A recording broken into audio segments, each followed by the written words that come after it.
We who were outlaws not so long ago have today been given the rare privilege to be host to the nations of the world on our own soil. अब जो हम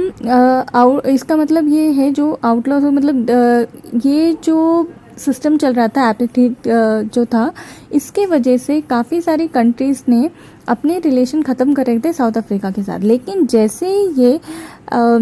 apartheid ख़त्म हुआ या इसको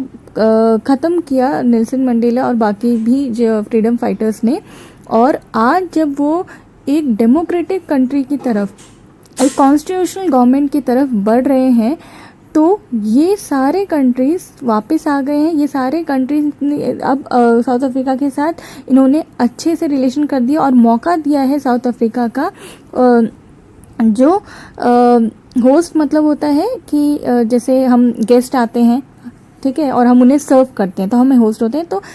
ये हमारे मेहमान बन के आए हैं और हमें मौका मिल रहा है इनको अपने जगह पे इनको वेलकम करने का।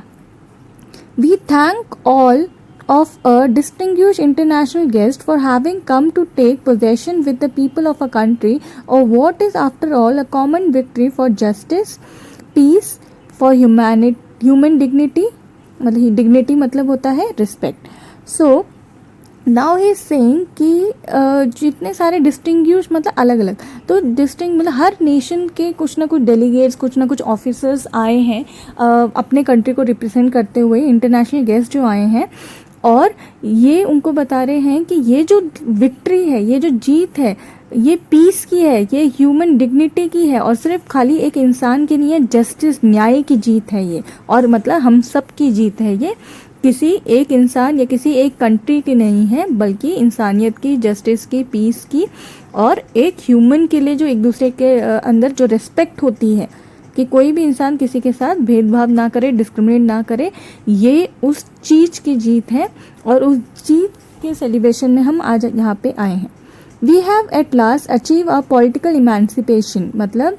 इमेंसिपेशन मतलब होता है फ्रीडम फ्रॉम रिस्ट्रिक्शन। तो अभी तक जो भी रेस्ट्रिक्शंस थे, इधर नहीं जाना, उधर नहीं जाना, वाइट पीपल ये हर जगह जा सकते हैं, ब्लैक पीपल नहीं कर सकते, तो अब उससे सबको फ्रीडम मिल गई है। और पॉलिटिकल इमेंसिपेशन मतलब अब कोई भी जो है इलेक्शन में खड़ा हो सकता है और लोग उसको अपने मुताबिक वोट कर सकते हैं और हर किसी के पास वोटिंग राइट है। कोई भी अब डिस्क्रिमिनेशन नहीं है, कोई किसी को अब किसी चीज़, कोई भी चीज़ करने से नहीं रोक सकता। अब पॉलिटिकल राइट सबको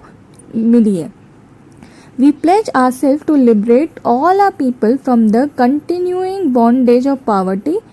deprivation, suffering, gender and other discrimination. अब इसमें है कि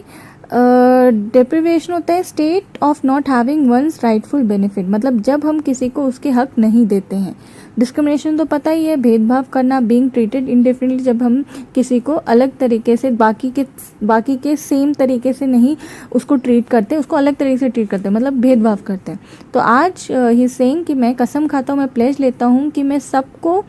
जो बॉन्डेज ऑफ पॉवर्टी था, मतलब जो गरीबी या जो मतलब उनको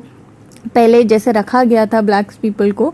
अब उनके साथ ये नहीं होगा। सबको उनके समान अधिकार मिलेंगे, राइट्स मिलेंगे और सफरिंग से उनको न्याय मिलेगा। Never never and never again shall it be that this beautiful land will again experience the oppression of one by another. The sun shall never set on so glorious a human achievement. Let freedom ring, God bless Africa. Now is saying कि अब कभी भी इस beautiful जगह में, इस beautiful country में हम फिर से ये ऑपरेशन, ये जो वाइट पीपल थे या कोई, जैसे वाइट पीपल क्यों, कोई भी एक इंसान दूसरे इंसान को किसी तरह दबा के रखना, उसके साथ गलत करना, ये जो चीज़ है अब कभी भी इस धरती में नहीं होगी, इस ज़मीन में नहीं होगी। और ये हम सबकी एक अचीवमेंट है, ह्यूमन अचीवमेंट है। और God bless Africa. A few moments later, we all lifted our eyes in awe as a spectacular array, that is एक obviously impression होता है, of South African jets, helicopter and troop carrier rode in perfect formation over the Union buildings। तो ये union buildings में जहाँ पे ये इकट्ठा हुए हैं, और ये एक अब एक तरह से एक सरप्राइज सा लोगों के लिए कि अचानक से जो जेट्स हेलीकॉप्टर, जो आपने देखा होगा आपके रिपब्लिक डे में भी ऐसा ही होता है, जेट्स हेलीकॉप्टर और ट्रूप्स वगैरह मतलब सोल्जर्स वगैरह मार्च करते हुए आते हैं, तो ये सारी चीज़ें अब होने लगी एक परफेक्ट फॉर्मेशन से। और ये सारे अब लोग जो थे वहाँ पे बैठ के देख रहे थे। It was not only a display of pinpoint precision and military force, but a demonstration of the military's loyalty to democracy, to a new government that had been freely and fairly elected. अब ये सिर्फ ऐसा नहीं था कि लोगों को ये दिखाया जा रहा था देखो हमारे पास कितनी आर्मी है, हमारे पास कितने फोर्स है, हमारे पास कितने जेट्स हैं, बल्कि ये दिखाया जा रहा था कि ये सारी चीज़ें भी अब न्यू गवर्नमेंट को फॉलो करेगी, न्यू गवर्नमेंट को रिस्पेक्ट पे करिए, न्यू गवर्नमेंट को बता रही है कि मिलिट्री भी आप लोगों के साथ है, मिलिट्री भी आपके ही जो रूल्स है मानेगी। Only movement before the highest general of the South Africa Defence Force and police their chest bedecked and ribbons and medals from day gone by salute me and pledge their loyalty। अब ये सारे लोग जो भी arm forces के, defence forces के जो भी हेड्स थे, ठीक है, ये सारे क्या कर रहे थे, इनके जो चेस्ट में रिबन्स मेडल्स वगैरह हर चीज़ लगी थी और ये सल्यूट करते हुए जा रहे थे लॉयल्टी को। लॉयल्टी मतलब जो भी ऑफिशियल्स वगैरह जिन्होंने आज प्लेज लिया था, नेल्सन मंडेला और बाकी जो डिप्टी प्रेसिडेंट वगैरह थे, उनको भी प्लेज करते हुए, प्रॉमिस करते हुए, अपनी लॉयल्टी का, अपने वफादारी का सबूत देते हुए। And they were all marching bye.